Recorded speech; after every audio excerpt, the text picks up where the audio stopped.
This comes after an incident where a security guard shot and injured a Congolese national in Kalisizo. So when you're dealing with people that have guns, in as much as you may be right, you might have to consider the repercussions in the event that they spiral out of control and decide to shoot at you. So you have to be vigilant because you have one life and you need to protect it and guard it jealously. Now, speaking about guarding things jealously, I don't know what Robert is guarding, but I would like to find out. Good morning. Good morning. How are you? I'm very fine. What are you guarding jealously today? Well, today I've decided to ensure that I guard jealously my tongue. Because it has the power to break, to mend, and to destroy. That's right. Now, yesterday I was seeing the key suspect in the murder of the Ndiga clan leader, Tabula, publicly on camera, coming out to confess how he was the mastermind of the killing of the Ndiga clan. I'm the one who sent those boys. Yes, I'm the one who killed him. It was wrong what I did, but I was fighting for my rights as Rokomwa Omutufu. Like that, because traditionally he says he's the one who is supposed to be the Ndiga clan leader. But I picked a lesson. Much as everybody would say this man was not remorseful.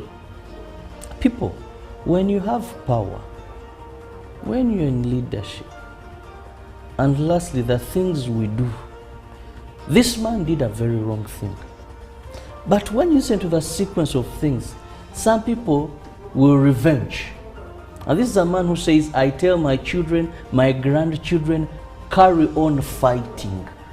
When someone takes what belongs to you, carry on fighting. But now, it is wrong what he did, but we should always learn that some of the things we may do, some people don't take them lightly. Okay, I get the part where people don't take certain things lightly, but now, one gentleman is dead, another is going to jail. 2 lives ruined, 2 families have lost. One lost someone in terms of death, another is losing their leader or the family head in terms of jail. So, has there anything that has been gained, really? 2 wrongs do not make one right, but avoid a fool from reacting in a foolish manner. Don't step on people's feet. Be very careful. Mind how you use authority and power. Well, I agree with that. Don't step on people's toes, and power could be addictive, but it has repercussions, and sometimes the repercussions could be dire for you and even for your family. Going to Studio B, good morning, Chantal Olive Akandinda. Good morning, Olive. How are you today? I'm great. How are you? Very well, very well. I was listening to Herbal speaking about the person who murdered the head of the Ndiga clan. And for me, what stands out is the remorselessness in his utterances. Yet, I would think by this time, we ought to carry some remorse. But away from that, today, we are going to be seeing the first parliamentary sitting that is going to be taking place in Gulu district. The regional parliamentary sitting. Yes, the regional parliamentary sitting. And today is going to be the very first, and it's going to be taking place in Gulu district. Then also, I landed on something interesting that I'm yet to verify. I don't know how, but I'm going to try my level best. I've been reliably informed that the proposed space in Nansana that is going to be used as a landfill is not actually Nansana as in Nansana here where we know. It's in Nansana municipality, but not Nansana here close. It's about over 42 kilometers from town. 42 kilometers? Yes, that sounds like that is around Busika side. Aye. So the place is in area is in Nansana municipality, but not this Nansana, the close one that we know. And of course, there's already been complaints about the stretch of the distance. There's been complaints because people still have their crops in that very land. And I'm thinking, were we given lip service to calm down the situation? But Chantal, when you talk about people that have crops in that very land, do they own the land? Because it's one thing to be a squatter and it's another thing to own the land. So they have crops, but is the land theirs?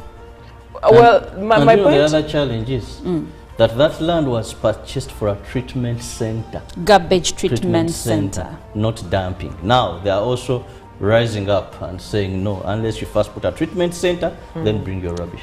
Hey, this thing is, it seems like the garbage control and management within Kampala city is becoming a problem of its own after the crisis in Chitezi. So Chantal, yes, in your opinion, do you think that they were just trying to manage Kampalans' expectations, or that something is actually being done to this effect?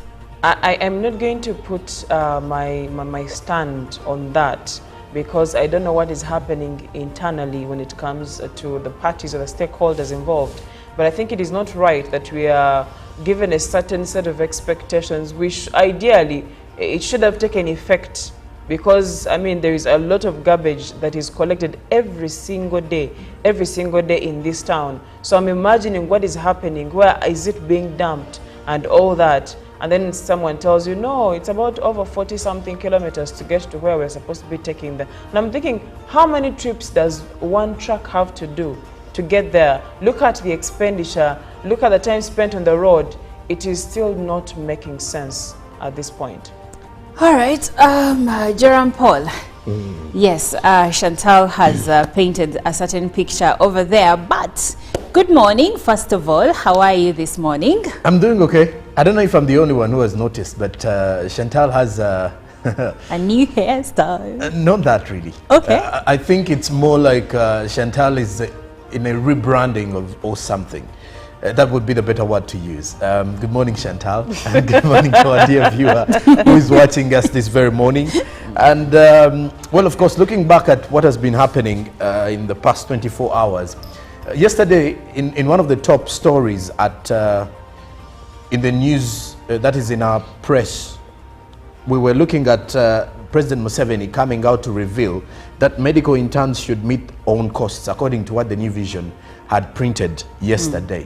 Now, when you look at the numbers, 1,200 interns were not deployed due to lack of funds. Now, once the Uganda Medical Association got to know about this coming in from the president's office, many of them are not happy with that, and they feel government should change their priorities. And of course, one of the key things in question here is the fact that some of the medical practitioners are still wondering why Parliament had to push or had to continue going in for the regional parliamentary seatings as well, because they feel that money would have been better to be added onto the budget for the Ministry of Health in regards to deploying the medical interns. But that said, also yesterday, social media was on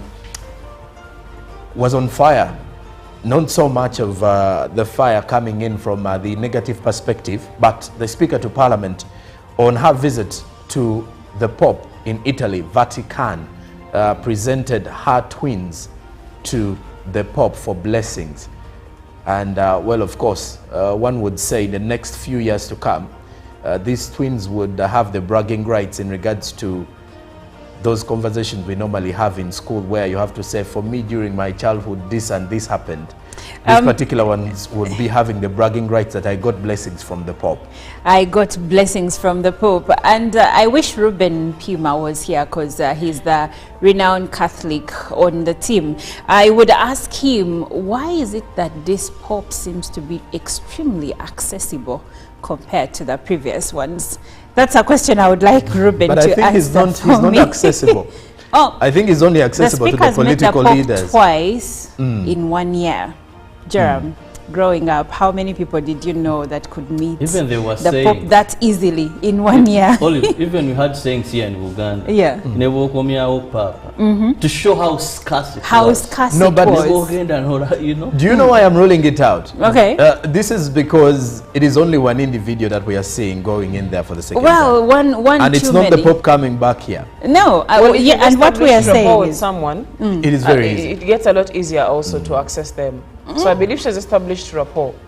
And they're political leaders at the same time. growing up, I grew up Catholic, by the way, and the one thing I knew was that it is extremely, extremely hard to access the Pope. But That being said, the Speaker's twins look absolutely beautiful and healthy, and we wish them a happy, long and successful life. Now, we delve into our news today, and Robert Chirabo, as always, will take us through our first story.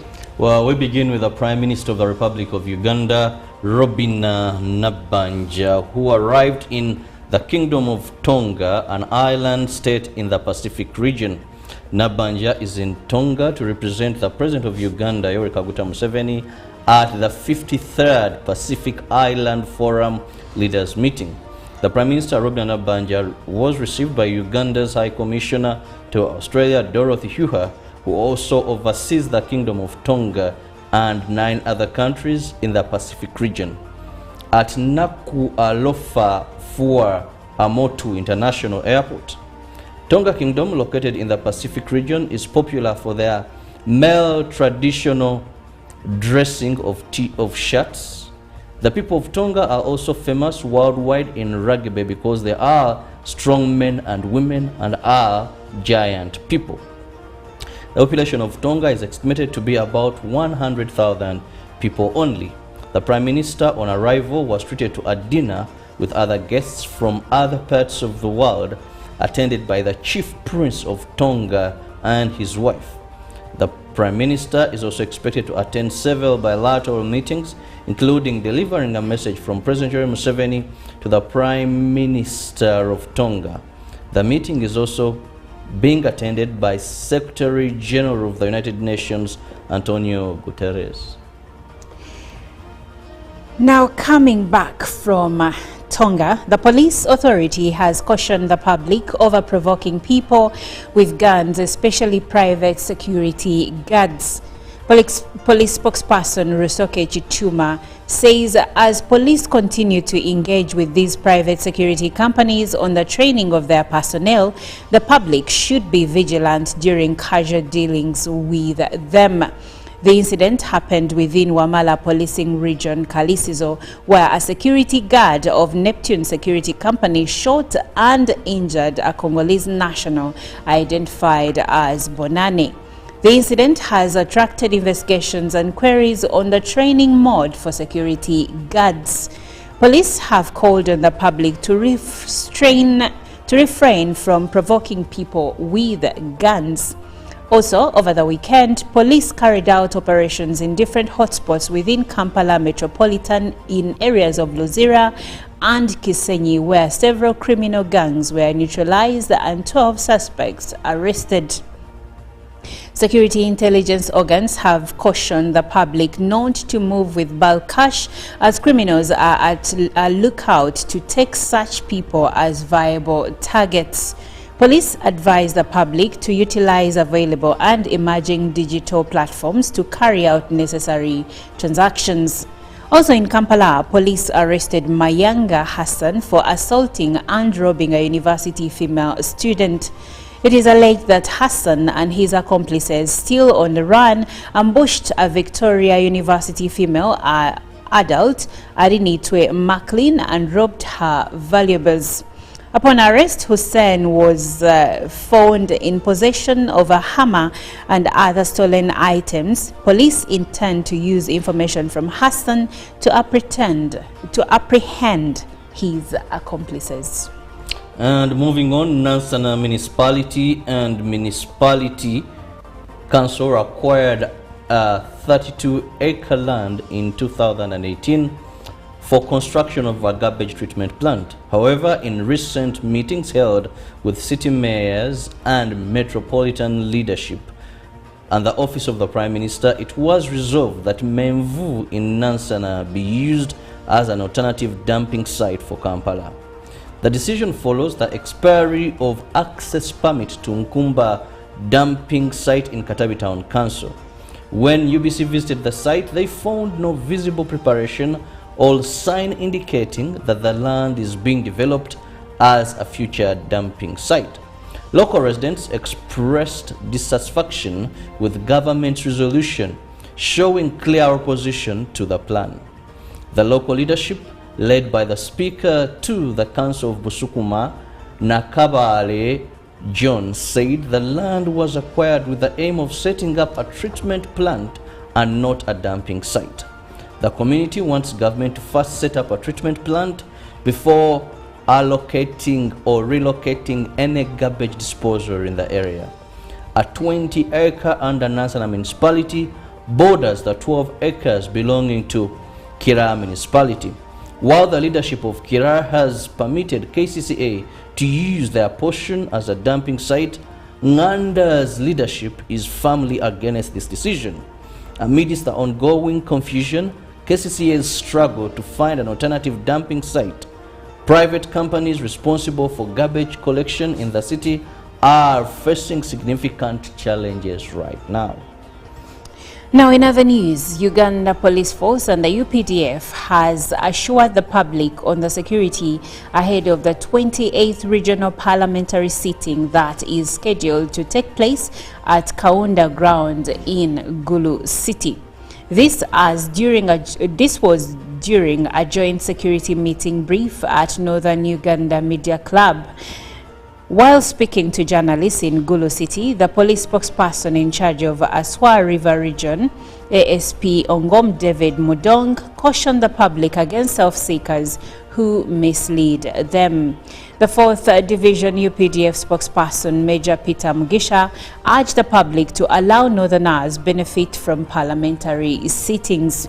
Parliament will hold sittings in the 4 different regions of the country, beginning with Northern Uganda starting 28th August 2024, chaired by the Speaker of Parliament, Anita Annette Among. Well, that does it for our local news. Now let's look at the international news stories with Chantal Olive. Well, internationally we have a bit of interesting stories, but before we get into what a lion in Tanzania being named after the leader of the most opposing candidate, let's first get into what is happening in Russia. Now, Russia launched one of the biggest air attacks on Ukraine of the war so far, and the head of the Ukrainian Air Force reported this. At least 7 people were killed and dozens wounded as missiles and drones were fired into more than half of Ukraine's regions on Monday. Power infrastructure was hit, causing widespread blackouts as the entire country was put under air raid alert and told to take shelter. Russia confirmed it had launched attacks on Ukraine's energy infrastructure, one of its long-term tactics, and said all its targets were hit. The barrage of missiles and drone attacks began across the country overnight on Monday and continued into the morning. And much later in the day, a civilian infrastructure building was struck by a Russian missile in the eastern city of Kryvyi Rih, leaving 1 woman dead and other 5 presumed missing, local military administration said on Instagram. Now, on another sad note, Mariah Carey's mother Patricia and sister Allison died on the same day over the weekend, the U.S. singer said in a statement. "My heart is broken that I've lost my mother this past weekend," Carey said on Monday. "Sadly, in a tragic turn of events, my sister lost her life on the same day." The Grammy-winning singer said she felt blessed to have spent time with her mother in the week before her death and asked for privacy, and no further details were released about the cause of death. Patricia, 87, was a former opera singer and a vocal coach of Irish-American descent. In Carey's 2020 memoir, The Meaning of Mariah Carey, the 5-time Grammy Award-winning singer detailed her complicated relationship with her mother, saying it had caused her so much pain and confusion. Carey, 55, said competition had come between them. Professional jealousy comes with the territory of success, but when the person is your mother and the jealousy is revealed at such a tender age, it's particularly painful, she added. But she also spoke of the deep love she had for her mother, writing in the dedication, "To Pat, my mother, who through it all I do believe actually did the best she could, I will love you the best I can, always." May their souls rest in peace. Now, lastly, the most interesting story of the international stories, Tanzania's President Samia Suluhu has named a troublesome lion after one of the country's opposition leaders. Now, President Samia was visiting the Tanzanian Wildlife Authority at the Wildlife Authority when she was introduced to the unruly lion by officials. And the question was, does that lion have a name? She asked. And if not, name him Tundu Lissu. Mr. Lissu is the leader of the main opposition party, Chadema. He was arrested earlier this year for attempting to hold a youth rally which police says was intended to incite violence. It is because he is always unsettled, Miss Samia said as she gave the lion its new name on Sunday. So what does Mr. Lissu make of his namesake? It seems he's taking it in his stride. I come from a family of heroes, he told local media. My great-grandfather killed a lion that attacked him and his cattle, he said. Mr. Lissu is a notable government critic and survived a gun attack in 2017. His car was sprayed with over 17 bullets, but he escaped with heavy injuries. The perpetrators were never found. And well, that does it for international stories this morning. Well, thank you for that story, Chantal. And actually, I believe that Tundu Lissu is a lion because, yes, his car was sprayed with over 17 bullets and his body was found with over 38 bullets 3 years ago when he stood up to the then President Magufuli. Now, let's move to the press review. Jerome Paul, are you a lion today or is the press roaring? I will choose to be a lion today. But that said, in our press review, we start off with the new vision. Coffee exports set 780 billion shillings record. The higher yields recorded in Greater Masaka and Southwest regions, according to what the new vision is highlighting. Then Green Schools National Debate. More of that is in today's cover of the new vision. Also, CDF launches construction of modern defense headquarters. A picture of the CDF as he was launching the construction. Then also, Katanga trial, lawyer quizzes pathologist on bedroom matters. Then also, in matters, the Speaker of Parliament, the Speaker, Aneta Mong, and her twins with Pope Francis. The details of that are also in today's new vision. Then moving on to the Daily Monitor, one farmer's trash is another's cash. Urban centers and cities drowning in rubbish. There is a pictorial of the National Water and Sewage Corporation sewage treatment plant in Bugolobi, Kampala, which houses the Nachivubo Waste Management Project, where the National Water and Sewage Corporation is generating electricity and other products from waste. Now, that said, how farms are turning trash into treasure. More of that is in the Daily Monitor. Also from cow dung, and then from cow dung, the National Livestock Resources Research Institute says they generate electricity worth 6 million every month. And then Gulu City to rip from house sittings. Find about that and more in the Daily Monitor. Then no regrets. Key suspect owns up to hiring hitmen to kill Ndiga clan head. And then in the Rainbow magazine, science fair at Chisubi Nursery and Primary School. Now off to Kenya, the Daily Nation. Standoff in matters education. Primary schools record low turnout even after KNUT cancelled strike. And then from mechanic to police chief, Eliud Langati's meteoric rise. Then find details about Mombasa Cement NSSF feud, which is over 350 million shillings worth of a land title. Then Africa CDC warns over false Mpox results. And then why Ruto and Raila deals signal return of Pentagon. Then Ruto, NYS recruits will be trained on handling firearms. Then in matters healthy nation, racing against cervical cancer. Find more in the Daily Nation today. Then lastly, from our press review is the Citizen from Tanzania. Manufacturing sees robust growth amid renewed hope. Tanzania's manufacturing sector has grown significantly in the last 5 years, posting a 67% increase in export earnings, despite still trailing behind non-traditional exports in terms of the overall value. Then impact of urban mosquitoes under the microscope as expansion of Tanzama pipeline on the cards. Then in the supplement impact, how NMB Bank shined at Nane Nane 2024. And thank you for keeping with us as we've been taking you through the news stories of the day and also what's happening in the dailies, both those from Uganda and Kenya plus Tanzania. Now we will take a short break. We'll leave you with Imagine Dragons and we'll be right back with the Scouts.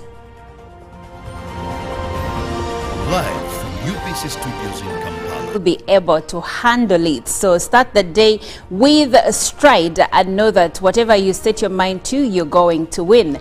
Good morning. My name is Olive Monica Najuma. Welcome to Good Morning Uganda, where we, the Fantastic Five, that is Ruben Pima Chibirango on the sports and Shiraba Robert Nyonyintono here in studio with me, and of course Jerome Paul Sonko and Chantal Oliver Akandinda start you on the day. And today we say that start out with great stride and your day is going to be wonderful. Now, speaking about the things the week throws at you, there is one thing you shouldn't do, and that is provoking people that have guns. Uganda Police Force has warned ordinary citizens in the country, civilians, that you shouldn't provoke people that move with guns. This comes after an incident where a security guard shot and injured a Congolese national in Kalisizo. So when you're dealing with people that have guns, in as much as you may be right, you might have to consider the repercussions in the event that they spiral out of control and decide to shoot at you. So you have to be vigilant because you have one life and you need to protect it and guard it jealously. Now, speaking about guarding things jealously, I don't know what Robert is guarding, but I would like to find out. Good morning. Good morning. How are you? I'm very fine. What are you guarding jealously today? Well, today I've decided to ensure that I guard jealously my tongue. Because it has the power to break, to mend, and to destroy. That's right. Now, yesterday I was seeing the key suspect in the murder of the Ndiga clan leader, Tabula, publicly on camera, coming out to confess how he was the mastermind of the killing of the Ndiga clan. I'm the one who sent those boys. Yes, I'm the one who killed him. It was wrong what I did, but I was fighting for my rights as Rokomwa Omutufu. Like that, because traditionally he says he's the one who is supposed to be the Ndiga clan leader. But I picked a lesson. Much as everybody would say this man was not remorseful, people, when you have power, when you're in leadership, and lastly, the things we do, this man did a very wrong thing. But when you listen to the sequence of things, some people will revenge. And this is a man who says, I tell my children, my grandchildren, carry on fighting. When someone takes what belongs to you, carry on fighting. But now, it is wrong what he did. But we should always learn that some of the things we may do, some people don't take them lightly.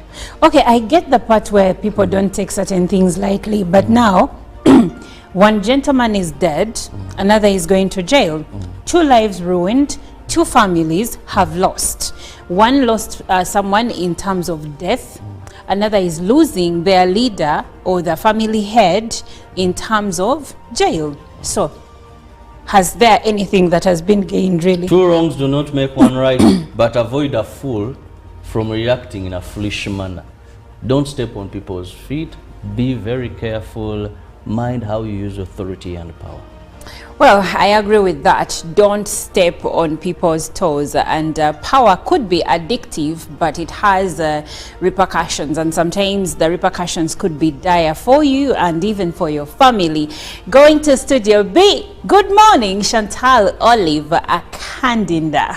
Good morning, Olive. How are you today?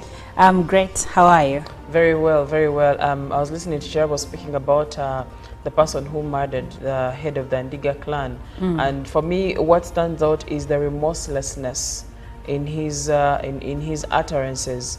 Yet, I would think by this time, we ought to carry some remorse. But away from that, today... 5-minute voice bundle for only 1,000. Or buy any daily voice bundle of your choice. Dial *100 *21 hash and select daily or use the MyMTN app.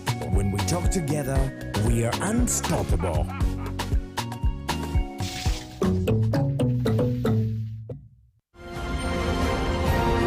Live from UBC Studios in Kampala, this is Good Morning Uganda.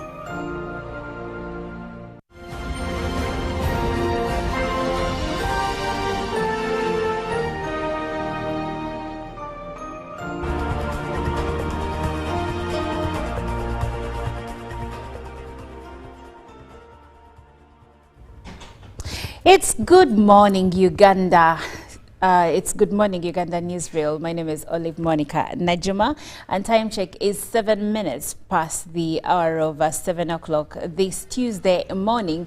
I hope you're well and that you're excited about the conversation that we are going to be having. Now, all of us have gone through school, at least most of us, and while in school, there was one group of people that personally I used to look at with admiration, and I don't know why I never joined, but they always impressed me with everything that they did. So today we will be looking at creating a better world with the National Scouts Camp.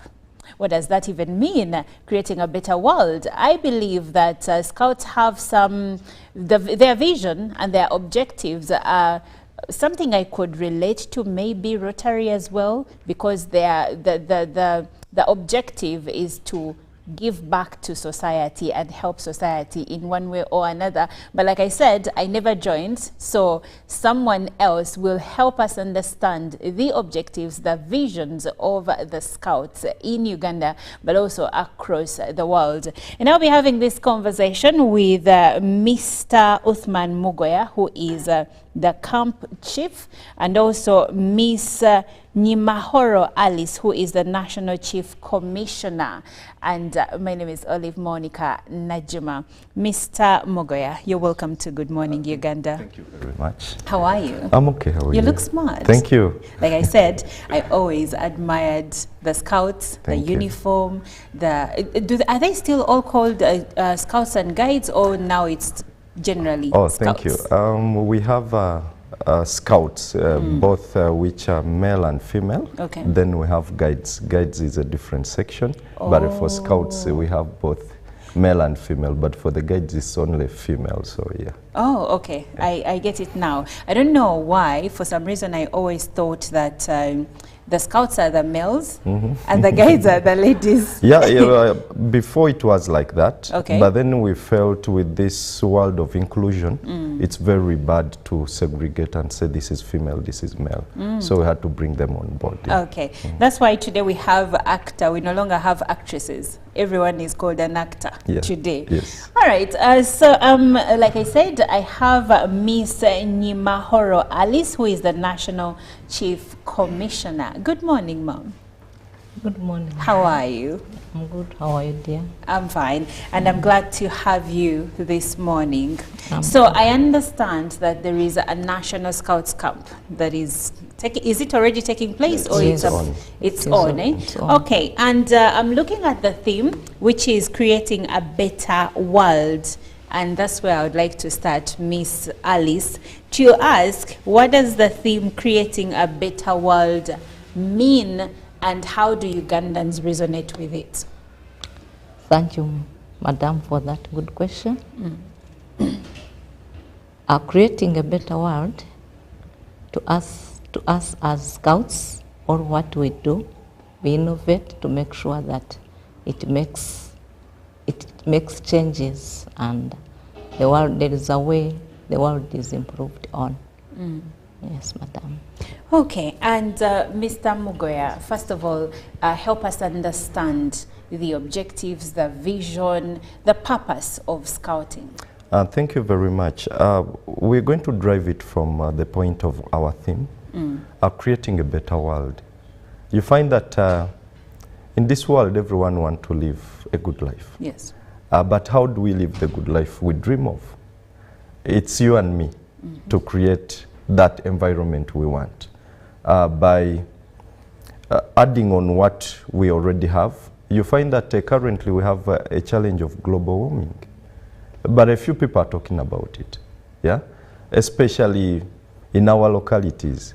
So you find that we are doing that by engaging the young people, because we believe that young people can do a lot. We don't want to, our work as leaders is to shape the young generation by letting them do what we feel it's going to impact on the world. For example, tree planting. You find that we've engaged the young people into tree planting.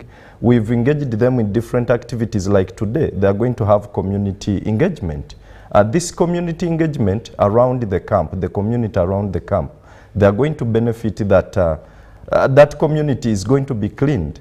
Then we are going also to look at, for example, the elderly. We are going to assess and see what do they need around that community of Busabala, where our national camp is. Then we engage also the young people into things like first aid.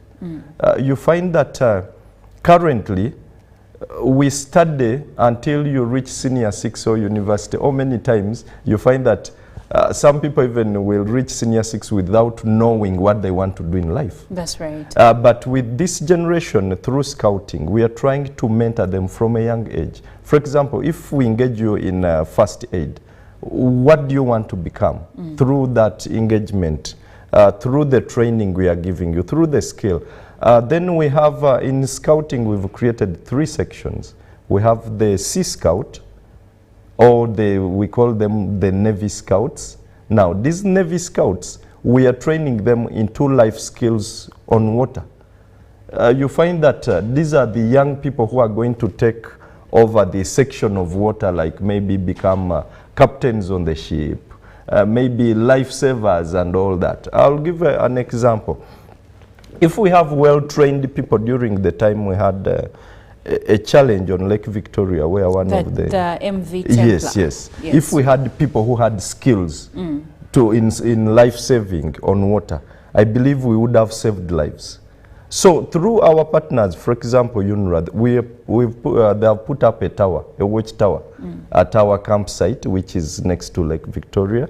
So that this is in Kazi. Yes, this watch tower, it's going to be manned by scouts to look at the Lake Victoria. They're going to be trained in life-saving skills. So you find that at a young age of, let's say from 15, you know what to do. So you find that they can take that path into career at the end of the day. Then we also, we're into aviation scouts. These aviation scouts, we are giving young people basic knowledge on aviation. So you find that at the end of the day, these are the people who are going to enter into aviation. So we are shaping them for the future. So in scouting, we are doing a wide range of activities. We also give them basic life activities. For example, how do you live where there is nothing? Let's say you've been displaced, maybe by floods or anything like that. Where do you start from? How do you live? So we are giving them basic life skills. For example, constructing a simple structure out of local materials, using local things. We are giving them skills like how do you make a plate stand using local materials. So we are expecting that whatever we are teaching them, they are going to do it at home. There are some homes in our communities deep where they don't have these basic things. That's right. Yeah. So, but if we know that we have a scout in such a home, that scout can improve something in that home or in that community. So we are trying to change a better world by impacting skills into young people, because we believe that if we train you at a very young age, it's going to help you. That mindset, if it's handled at a young age, you find that it helps so much to see that this child grows knowing what to do. All right, thank you. And we are having a conversation with the National Scouts, the Uganda Scouts, I beg your pardon. There is a National Scouts camp that is ongoing, and the theme is creating a better world. Now, what better way to create a better world than to instill and inculcate values and skills among young people? Now, the same values, they can now bring back to the community. Like Mr. Mugoya here said, some of the skills that they have trained them with or imparted in them are the same ones that they are using now to enrich their communities. So probably if you were in doubt, this is your answer to why and when your child should join the Scouts in that school, because that's where it begins, right? Yeah. So now coming to you, Miss Alice, these skills, they are going back to the community, but I would like to know the role the community service plays in Scouting. Thank you. The role the community plays towards Scouting, one, we get those children from the community because the parents who give us those children through schools, and then they also benefit because what we do, again, we take it back to our homes, and so it also helps them to improve their families. These schools are good because they also help the children to develop their physical, mental, and social inabilities, whereby they can exercise and be creative from all what they are studying. And then being creative, automatically it will create a better world. And as a parent or as the community, we get from those skills the children have learned, and they come and practice at home. Okay, they come and practice at home. That's a good one. Now, Mr. Mugoya, Yes, in the please. beginning you did mention something to do with global warming, Yes, climate yes, change, yes. and there has been a lot of conversation regarding conservation Yes. of our environment. Now, what role do the Scouts play in environmental conservation? When you look at our Scout laws, one of it is to conserve nature. Yeah? So if one of our laws is to conserve nature, so we've played a very big role. We have partners on board, and you find that these partners, in Scouting, we begin it from the grassroots. So our partners, every district at least, through Scouting, we've connected them to our partners. Like, I'll give an example. For example, in Mbale. In Mbale, they are working with the Forest Authority, whereby they have given seedlings to Scouts to see that they can plant in the schools. You find that many of our schools out there, they have land, but it's bare. There are no trees, no nothing. So through Scouts, we've identified such places, and we are planting trees. You find that right now as we speak, we have a team which is in Soroti, both of Uganda Scouts and then our partners from Canada. They are working on wells, creating better drinking water for communities. So through such programs, you find that our communities are benefiting, and we are trying to do something to create a better world. To create a better world. I like how everything that is said ends up being married into the theme. So tell us about the theme. Tell us about the camp that is ongoing. Where is it happening? Did it start? And when does it end? Thank you very much. This camp, we opened it on the 23rd of this month, and it's ending on the 28th of this month. So basically what we do in this camp, it's a national camp which brings together Scouts from all the districts of Uganda, and they come for the national competitions. So before they come to the national competitions, we have district competitions where the schools in in different districts do take into activities, and then the district leadership select the best scout teams which come and represent that district at the national level. So at this national level, we have the competing teams from all those districts. Then we have the free campers. Now, these free campers are the ones who are just coming to observe and learn something from those who are competing. So with those who are competing, we give them a lot of things to do to showcase what they have learned in their districts. And whatever we are doing, it's in line with the new curriculum, because we want to embed this into the curriculum so that there is something also as way back, people used to say scouting is for singing and parading and all that. But you find that that's now, what they used to say. Looking at the new curriculum, yes. We've tried to make sure that whatever we're doing currently, it's in the new curriculum, that what they are studying from crafts and name it, it's all in the new curriculum. So whatever they are doing, it's in line with what they are studying, and there's something new they are learning from this camp, which is going to help them both at home and both at school. So at this national camp, we're going to select the best 3 districts.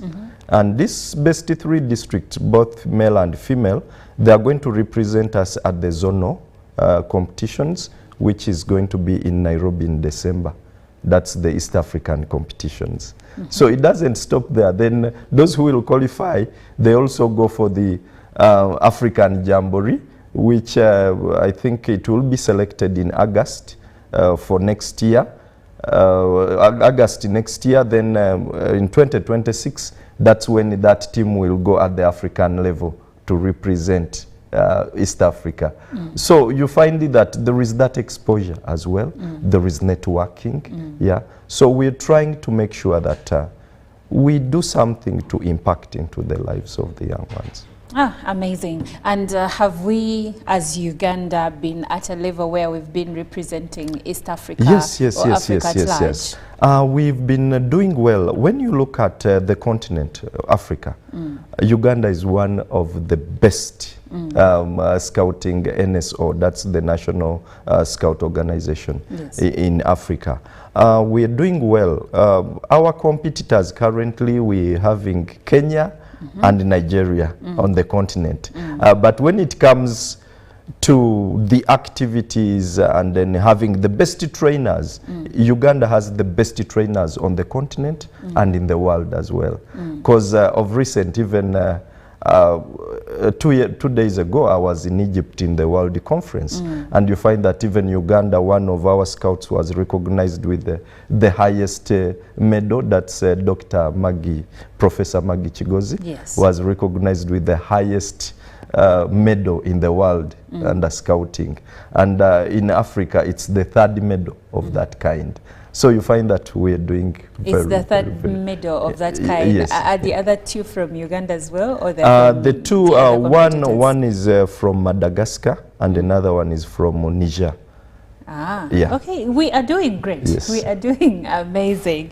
Now, coming to you, Miss Alice, there is something to do with leadership, because everything Mr. Mugoya is saying, I take away that there is leadership skills and teamwork skills that are being inculcated among these young people.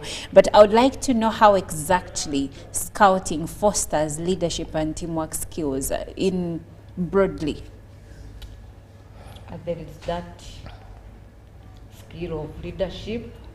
Scouts are trained how to lead other people in discipline, in behavior, and in all other factors where you have to know as a leader what are you supposed to do, how are you supposed to look after the other one, and direct them to do many things. In that leadership, it's where children grow knowing that they have responsibility of caring for their young ones, of caring for other people, and you find in the future they are the scouts who grow up and become the ministers, the RDCs, through the skills which they generated in scouting. Okay. Now, when you mentioned that, it takes me back to Dr. Maggie Chigozi, who was at the helm of the Uganda Investment Authority for quite some time. So I see where you're coming from when you say they end up becoming leaders in business, in politics, to mention but a few. Mr. Mugoya, I would like for us to go back a little on environmental conservation. Yes, please. You named initiatives through which their scouts can contribute to the conservation of our environment and also to fight climate change and global warming. But I would like to know if there are any initiatives that can be taken to promote sustainability. It is one thing to plant a tree, but it's another to ensure that that forest grows and stays. Yeah, one, you find that during my time when we were growing up, wherever you do anything at school which is not in line with the school code of conduct, they would give you a punishment to go either and dig, which by then we looked at it as a punishment. It was a punishment. They would even give you the seedlings to go and plant in the school garden. So then it was a punishment. But look here, we're telling them, look here, that's not a punishment. We need to tell the young ones the good thing in planting trees. How do you plant a tree? How do you look after a tree from the bed, the seedling size to a big tree? So we train them that after planting this tree, it's not all about planting and leaving it there. There is this care, taking care of this tree until it grows. And you find that a young person, for example, at school, if this child planted a tree, they will take good care of this tree because they feel that attachment. They want to leave a mark in that school. For example, if a child is in P3, by the time this child reaches P7, he wants to see this tree big. And even when this child leaves this school, we'll always come back and say, I planted that tree. So they'll make sure to see that this tree grows. So we've trained them to get that attachment. And also, if they know the dangers of cutting down trees, of not having trees in our communities, they will try to do something. Because we are training them, shaping their minds that, look here, where we are, it's not where we want to be. But it's you and me to change the environment, to do what we want, to see the environment we want to be in. So the moment you handle this child at a young age, I believe the mindset of this child will change and he will look at things differently. He won't cut down trees anyhowly. He will take care of the environment, knowing the dangers of degrading the environment. Okay, and my takeaway is that when they plant this tree, let's say at school, and they get attached to it and they like it, they take care of it. Even later in their own homes, these are the same people that are going to be planting trees. Yes. Nice, nice. I love it. So we are having a conversation with the Uganda Scouts. There is a National Scout Camp that is taking place even as we speak. It started on the 23rd of August and it will be ending on the 28th of August 2024. So can I be a part of it even if I'm not a scout? Sure, yes. We welcome partners. We welcome people like you, because I believe, for example, if you came, kids have seen you on their televisions and all that. I believe there is something they are going to learn from you. They are going to engage you. We've trained them to engage people, like who inspire them. How do you get inspired? You find that we are trying to train these children to look up to some people. Yeah, that's why we invite different people. We have different partners on board, like UNICEF, Red Cross, Uganda Police, and name it. Okay. These are our partners. So when they come in our camps, we give them chance to talk to the young ones. Because there is out of, for example, this camp, we have over 6,000 scouts. Out of 6,000, we know at least half of that number. There is something they are going to learn from these people. So if you came I know there are young ones who are looking up to you, and they'll be so excited to see you. And I know they are going to engage you, they are going to learn something from you. So we do invite each and everyone. Our camp is open. When you reach the gate, you'll register, then they'll direct you to where the head office is. You come, we engage you, then we see where you can help us talk to the young ones, or maybe if you have a program to share with them. Okay. Do you have any questions or queries or suggestions or any sort of input? You can join this conversation through WhatsApp number 0709 602 592. Probably you have always wanted to be a part of the Scouts, or you have this itching question regarding Scouting. We'd like to hear from you. Mr. Mugoya and Miss Alice here should be in position to answer any of your queries on that number 0709 602 592. It's also on your screen. Also, please do not call, just leave your message and your name. You can also send direct messages. I'll be able to share them.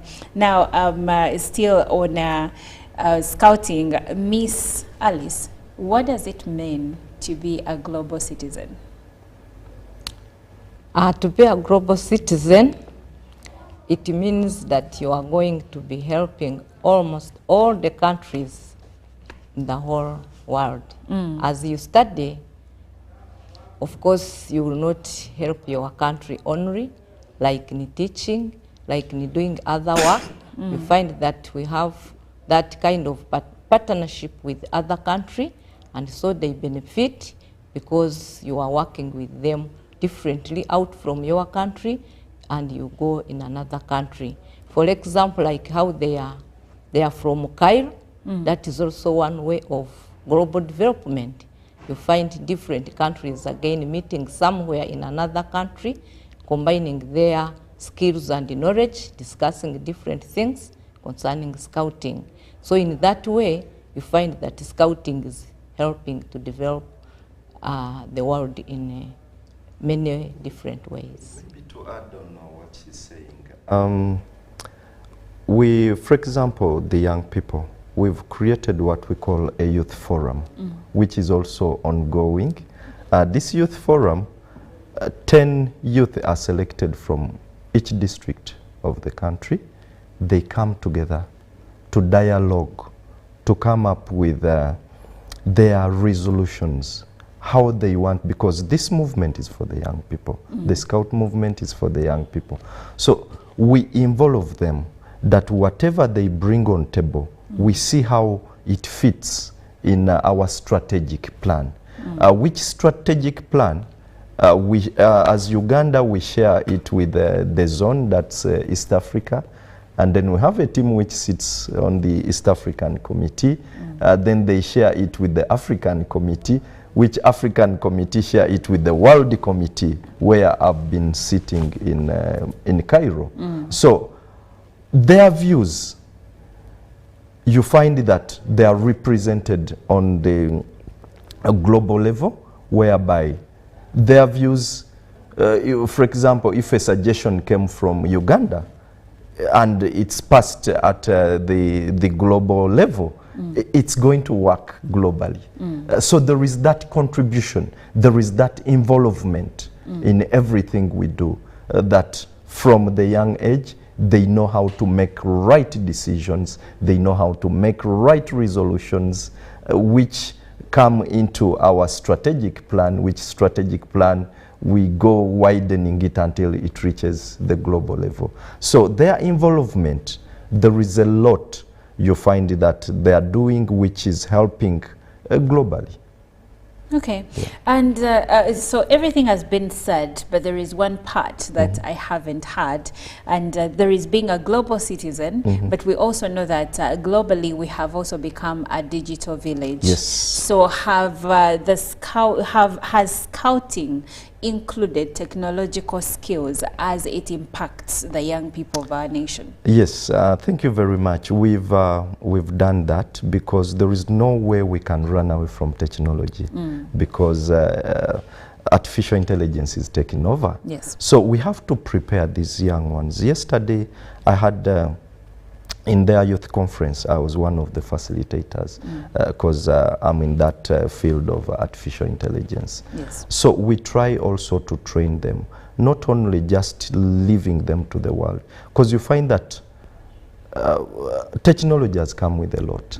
There are so many dangers in technology, That's right. and there are so many advantages. That's but true. it's good to train them, show them that, look here, if you take this path, this is the repercussions. If you take this, there are these dangers which are coming up, which are ahead of you. So by the time they get there, they know how to handle the world. So we are not leaving them.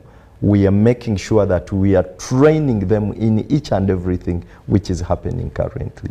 Oh, I love the sound of that. Now, as we close, I would like to hear your last words, Miss Alice, to our viewer out there. Where should they, is there a fee to come into the camp? What should they expect when they get there? And many more. Thank you. To our viewers, we encourage you always to support Scouting by giving us children and scout leaders from the community. And it is good because when we are there, we learn a lot, which help us to promote ourselves and make us sustainable in all what we are doing. Our viewers, if you want to come to our camp, it is true you have to pay some little fee of registration, which will also help us to facilitate us when we are in the camp. So when you come, you pay at the gate, registration fee, and then you enter. How much is that? It is only 10,000 per head. And then you enter and you are allowed to access and do all the activities which are available there. And then as I conclude, I call upon the leaders in the country, especially to our patron, and to thank him for the support we have been always getting from him, and to say that we still need your help to run the movement. Thank you, Miss Alice. Now, Mr. Mugoya, your parting shots. Thank you very much. I want to encourage people out there to let the young people showcase what they know and also to come and learn. Many people have been a little worried about the safety of the young ones. But I want to assure you that we have experienced leaders who, of recent, we've introduced a course called Safe from Harm, whereby all the leaders who are handling these young ones, they have to go through that course, and you have to pass with 100% score. 100%? 100% before we put you on the team of handling minors. This Safe from Harm, it helps us to know. You find that these young ones, many times even at school, they are going through challenges, but they have nowhere to report. They have no one to talk to. So we've opened up a forum whereby in such camps we have a desk which we call a listening ear, whereby these young ones come and tell us what they go through, maybe at home, at school. Is anyone molesting them? Is anyone doing something, having a bad behavior? There are those who are going through trauma, especially those who are in families which have domestic violence. We have a desk where we talk to them, we counsel them, we make sure that if it needs follow-up to talk to their parents, we have a team which is doing that. And then security, we thank the Uganda police, we thank the UPDF and the military police, which has manned at the camp. They are managing the security. Then we thank our partners like Red Cross, which have come on board to give first aid. We have a standby ambulance that in case there is an emergency, there is easy evacuation to the hospitals and all that. So your children are safe. They're handled by experts. Whatever we're giving them is impacting them. So feel free to let your child join our movement. You're not going to regret. Then we have adult scouting. where you and me can participate. Yes, adult scouting is for adults like us who can come and guide the young ones. Our role is to guide, simply.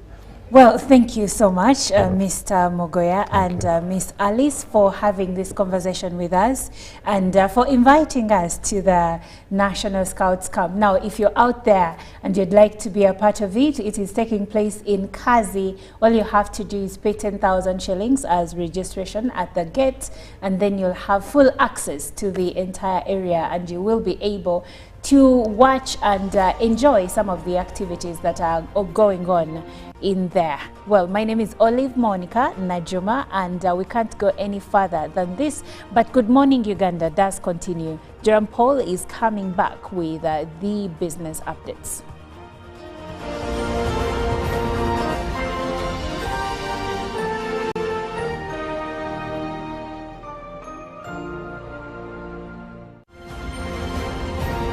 Live from UBC Studios in Kampala, this is Good Morning Uganda. Pick of the day on UBC.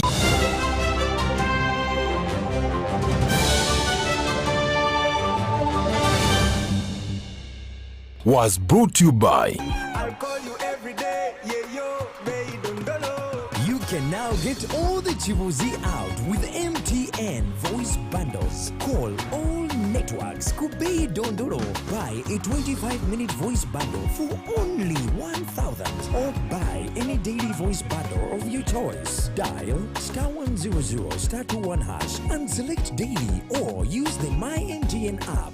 When we talk together, we are unstoppable.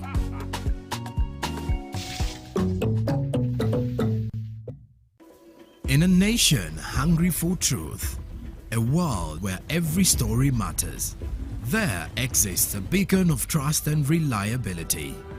For decades, they've been our voice and our window to the world, holding the mirror of our history. With 4 TV stations and 11 radio channels spanning 27 languages, they stand as guardians of information, defenders of truth. With Mascari Heritage Advantage, they uphold every citizen's right to reliable and free information. Their archived stories shaped our past and illuminate our present. Yet now, as new challenges arise and the world evolves, their mission faces its greatest test yet. Be part of our journey and let's navigate the unknown, uncover the untold, and safeguard our future together. Tune into your public broadcaster, for it is the intersection of trust and truth. Because to UBC, your story, every story, and every voice matters. UBC, inspiring Uganda. Nyati Motion Pictures brings you Tuko Pamoja Ankole segment. Learn about the fabrication of Ankole Kingdom from Nkore at the detriment of Mpororo states. What is the glue that holds together peoples of the beautiful village of milk and honey? Ankole as a kingdom came about in 1901. Ankole is a colonial fabrication. And all these so small kingdoms were counties of the original Itara. Ruhinda Ruanjunachi, the son of Wamara Rhanja Njojo Rwabwera, who was Mchwezi. There are times when we were Pamoja, the same people. Tuko Pamoja? Catch this in Ishaka Bushenyi at Berlin Hotel on Saturday, 31st August, and in Barra at Las Vegas Garden Hotel on Sunday, 1st September 2024. To get a ticket, call 0778 787 660.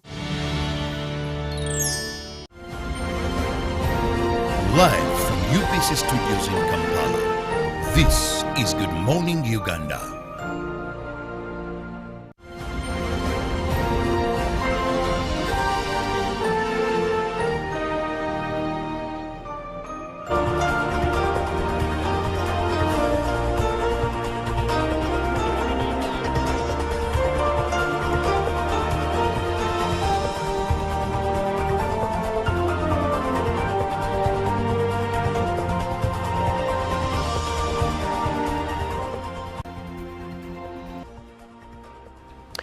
Good morning and many thanks for sticking around to Good Morning Uganda. I am Joram Paul Sonko and it's now time for me to take you into the world of business in Uganda and see what has been making headlines from the SEM space for that matter.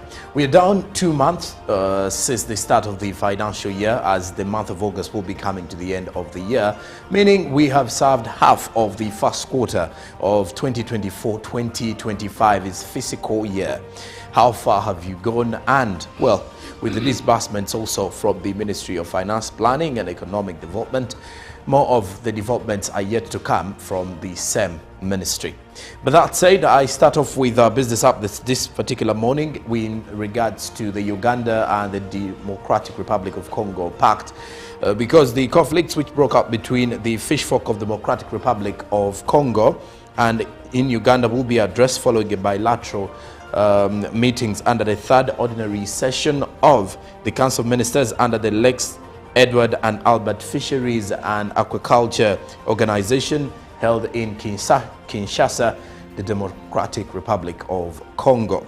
Now, trouble started in 2018 when the two countries started arresting fisher folk on either side of the waters, accusing them of violating boundary rules and illegal fishing mechanisms. During the 7th session of the Joint Permanent Commission held between Uganda and the Democratic Republic of Congo in 2018, the two countries signed a bilateral fisheries agreement for sustainable management of fisheries resources and aquaculture in Lakes Edward and Albert, as well as the basin of the two lakes. Now, this agreement put in place a framework for fisheries and aquaculture management at the same time, and the Council of Ministers now met and approved the work plans and budget of the organizations. Now, they also reviewed, as you can definitely see on your screen, they reviewed the progress on deepening the relations of cooperation between the two sister states, that is Uganda and the Democratic Republic of Congo. Now, that said, the Council of Ministers resolved to provide guidance to the organization and then cooperation as well. Besides that, the two countries have so far held two councils of ministers meetings. The first was held on the 28th of January 2022 here in Kampala, and with the main objective during that time, that is 2 years back, was on operationalizing the articles of the bilateral fisheries and aquaculture organization. And then the second meeting of the same nature was held virtually on the 22nd of February 2023 to review progress on establishing a framework to facilitate joint management of fisheries resources between both neighboring countries.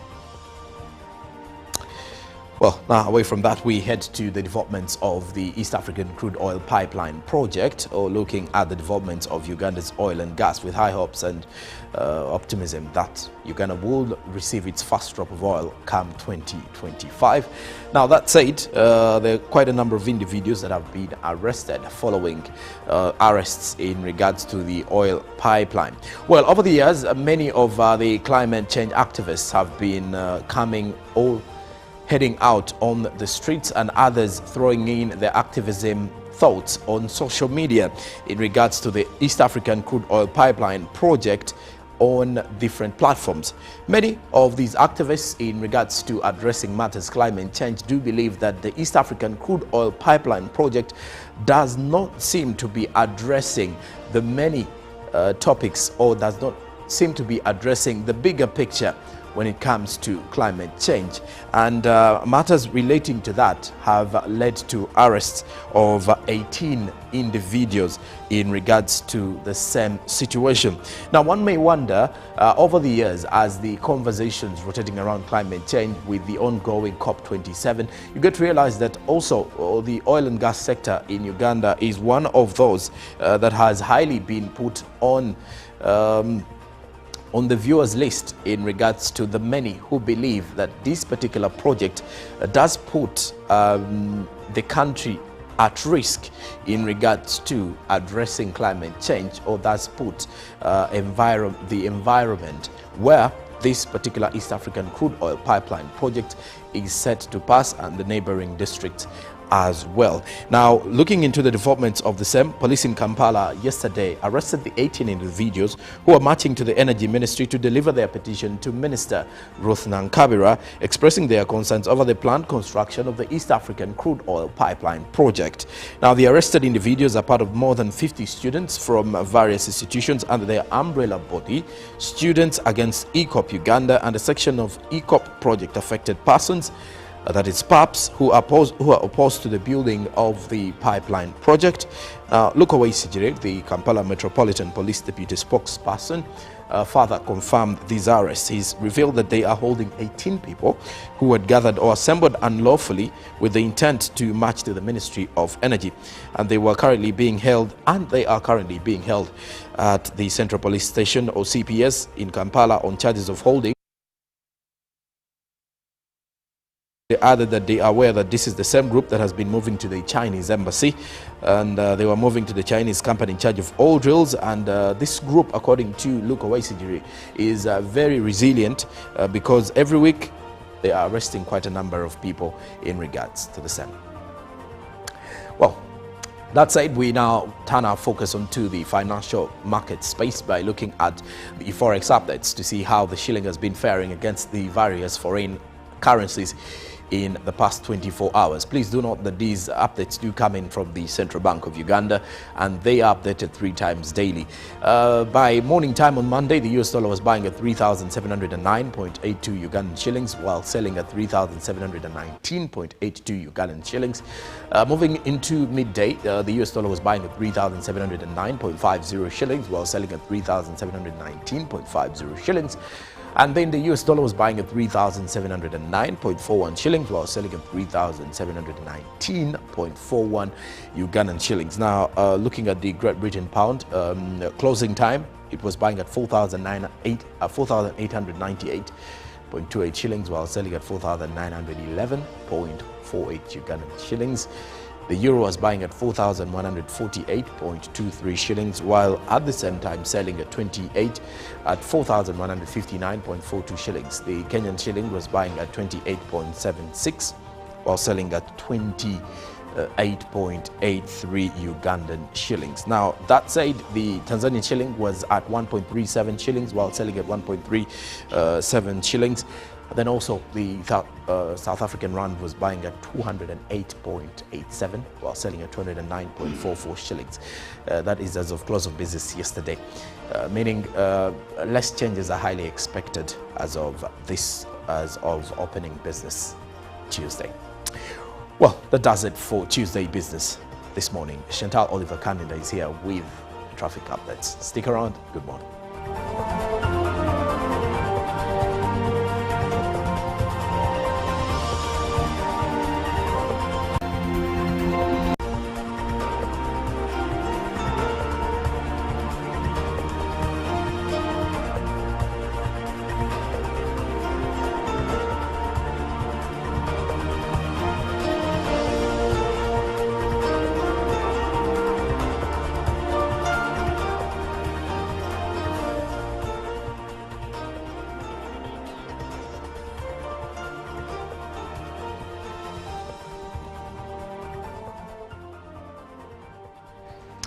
It's a Tuesday morning, and thank you for joining us. It is time for our traffic updates on Good Morning Uganda. We are getting you to town, and if you are someone that is coming or going to Nsambia side, let's see how that goes for you. Also, if you're trying to if you're planning to go to Nachivubo side, planning to use Queensway, that's the part where those are the parts that we'll be looking at now. If you are coming from Nsambia and Mukwano Road, you will be finding no traffic at all until you are closing into the new, can I call it roundabout, the Kampala flyover. Let me call it the Kampala flyover. Until you get to the Kampala flyover. Now, if you continue on, if you are using the Kampala flyover and you are joining Queensway, you'll be finding no traffic. However, if you are coming from Entebbe Road and you are joining the Kampala flyover, you'll be finding a lot of traffic. Then also, if you are exiting the Kampala flyover, joining Nachivubo Road, you'll be finding a lot of traffic, especially one from the flyover to at the junction that takes you to Nachivo flyover, Nachivo Road, and also takes you to Benchwanuka Street and takes you to Barton Street. Now, in town, Barton Street has a lot of traffic, Market Street has a lot of traffic, and well, these are parts you may not easily navigate with a car, so if you work in such places, you might have to move earlier, or you might have to ditch the car somewhere, unless if you don't mind sitting in traffic. Now, Queensway doesn't seem to have a lot of traffic except for slow movement in the middle there. Now, if you are also planning to use Katwe Road, or that is where your destination is, you'll be finding some bit of traffic in the middle there, and that is how that part is faring. Now, further on to Queensway, as you can see, there is no traffic at the moment when you are taking the Queensway part. Mutebi Road also has no traffic, as you can see. You'll be able to navigate properly, and this also, Mutebi Road takes you to the Lubiri Ring Road, and Lubiri Ring Road also seems to be having no traffic at all, so you are in a good place to make your way to the different parts of town that you want to go to. If you are someone that uses Mango Hill Road, someone that uses Usafi Market Side, someone that is trying to get to Kafumbe Mukasa Road. Now, Mango Hill Road seems to be having a bit of traffic, especially for you who is exiting that roundabout that is that connects you to Usafi. That is where you'll be finding a bit of traffic. But after that, there is no traffic. As you can see, you are safe to make your way to the different parts of town that you are going to. Now, trying to check other parts of town or of the CBD. Now, 7 Chizito Road seems to be having no traffic, as you can see. However, when you are using 7 Chizito Road and connecting to Namirembe Road, you'll be finding a bit of traffic, especially in the junction right there. And if you can avoid that route, you are better off avoiding it. Duster Street seems to be having some bit of traffic and slow movement. Generally, you may find yourself spending a little time on Duster Street. Same goes for Luum Street. Luum Street seems to be having slow movement on there.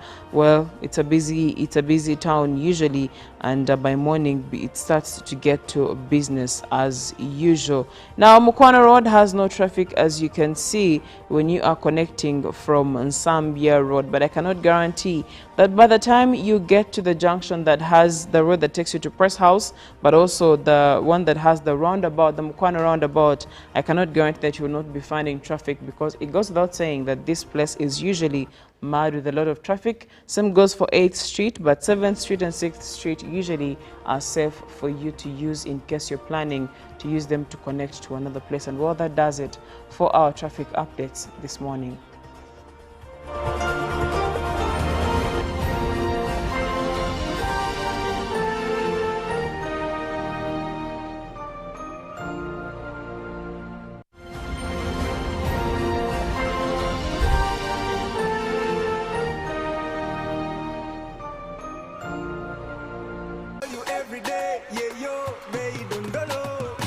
Now get all the Chibuzi out with MTN voice bundles. Call all networks. Kubei Dondoro. Buy a 25-minute voice bundle for only 1,000, or buy any daily voice bundle of your choice. Dial *100 *21 hash and select daily, or use the My MTN app.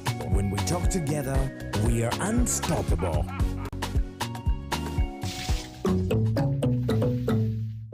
Nyati Motion Pictures brings you Tuko Pamoja Ankole segment. Learn about the fabrication of Ankole Kingdom from Nkore at the detriment of Mpororo states. What is the glue that holds together peoples of the beautiful village of milk and honey? Ankole as a kingdom came about in 1901. Ankole is a colony.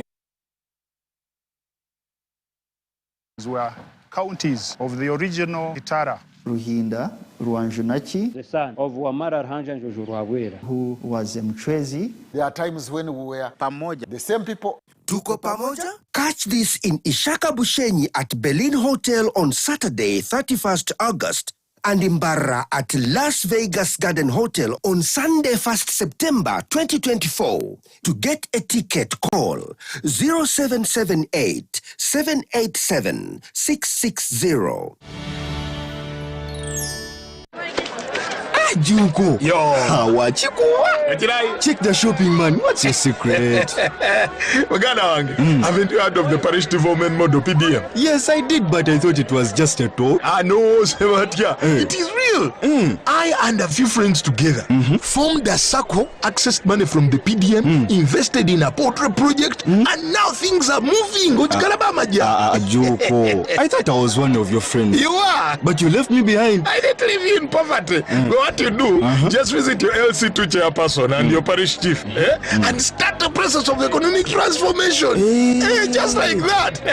The parish development model is an initiative from the government of Uganda through the Ministry of Local Government designed to transform all lives of Ugandans for the better. PDM, my parish, my development, my life. A nation hungry for truth, a world where every story matters. There exists a beacon of trust and reliability. For decades, they've been our voice and our window to the world, holding the mirror of our history. With 4 TV stations and 11 radio channels spanning 27 languages, they stand as guardians of information, defenders of truth. With Mascari Heritage Advantage, they uphold every citizen's right to reliable and free information. Their archived stories shaped our past and illuminate our present. Yet now, as new challenges arise and the world evolves, their mission faces its greatest test yet. Be part of our journey and let's navigate the unknown, uncover the untold, and safeguard our future together. Tune into your public broadcaster, for it is the intersection of trust and truth.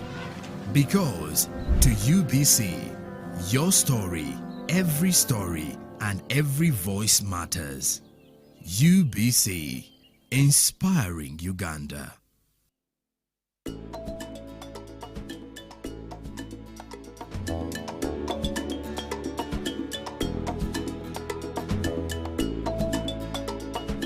Welcome to the Uplift Official Channel. Today, we will be exploring powerful herbs for pain management. Nature has provided us with an array of herbs that offer natural relief. While it's essential to consult with a healthcare professional before using herbs for pain management, here are some herbs that are commonly known for their pain-relieving properties. Number 1 on our list is turmeric. Known for its vibrant yellow color, this powerful herb contains curcumin, which possesses anti-inflammatory properties. It can be used to alleviate joint pain and reduce inflammation. Simply add it to your daily meals for a natural boost. Next up, we have ginger. This potent herb has been used for centuries to soothe various types of pain, including migraines and muscle soreness. Its natural compounds, called gingerols, help to block the enzymes that cause inflammation. Enjoy a cup of ginger tea or add it to your recipes for a flavorful and effective pain relief. Moving on to peppermint. This refreshing herb is not only great for your breath, but it also provides natural pain relief. Peppermint oil has a cooling effect that can help ease headaches and muscle tension. Apply it topically, or try sipping on a peppermint tea. Eucalyptus. Known for its invigorating aroma, this herb offers more than just a pleasant scent. Eucalyptus oil contains compounds that have analgesic properties, making it perfect for soothing nerve and muscle pain. Simply apply it topically or add a few drops to your bath for a relaxing experience. Number 5 is chamomile. Known for its calming properties, chamomile tea may help alleviate tension and promote relaxation, potentially reducing pain associated with stress. Whether you're suffering from a headache, menstrual cramps, or muscle soreness, chamomile can help alleviate your discomfort. Number 6 on our list is lavender. You can apply lavender oil directly to the affected area, gently massaging it into the skin. Alternatively, you can add a few drops of lavender essential oil to a warm bath or use a diffuser to fill your space with its soothing scent. This versatile herb has also been shown to improve sleep quality, reduce stress and anxiety, and even enhance mood. Number 8 is willow bark. Willow bark contains salicin, a compound similar to aspirin. White willow bark can effectively relieve pain and inflammation. Number 8 is devil's claw. Native to Africa, this herb has been used for centuries to reduce inflammation and alleviate back and joint pain. Number 9 on our list is arnica. Applied topically, arnica oil can help alleviate muscle pain and soreness.